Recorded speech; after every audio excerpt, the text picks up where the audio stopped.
Walden ou La vie dans les bois de Henry David Thoreau.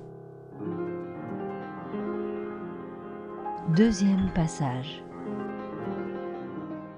Certains d'entre vous, nous le savons tous, êtes pauvres, peinez à vivre, et vous trouvez parfois, comme qui dirait, à vous débattre juste pour respirer. Je ne doute pas que certains d'entre vous qui lisez ce livre êtes incapables de payer pour tous les dîners que vous avez effectivement ingurgités, ou pour les manteaux et les chaussures qui s'usent vite ou sont déjà usés, et êtes arrivés jusqu'à cette page sur du temps emprunté ou volé après avoir subtilisé 1 heure de votre labeur à vos créditeurs.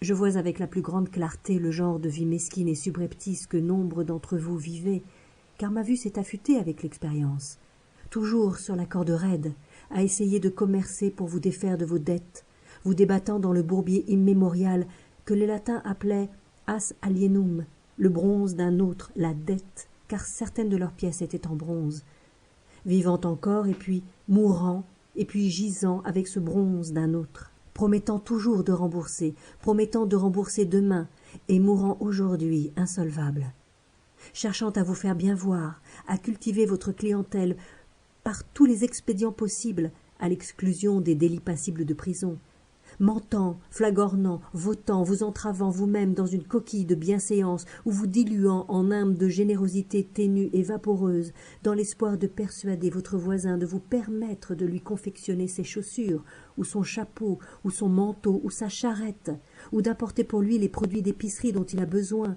vous rendant malade pour amasser de quoi tenir le jour où vous serez malade, pour gagner quelque chose à mettre de côté dans un vieux coffre ou dans un bac caché dans la cloison, ou bien encore plus sûrement dans une vraie banque de briques et de ciment, peu importe où, peu importe combien.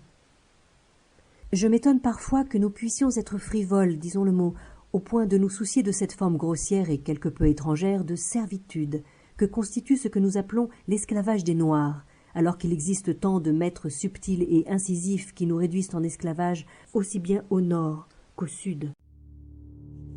Il est dur d'avoir un contremaître sudiste. Il est pire d'en avoir un nordiste. Mais le pire de tout est d'être à soi-même son propre esclavagiste. Quel admirable exemple de la divinité de l'homme! Voyez ce cocher qui, sur les routes de nuit comme de jour, mène son chariot au marché.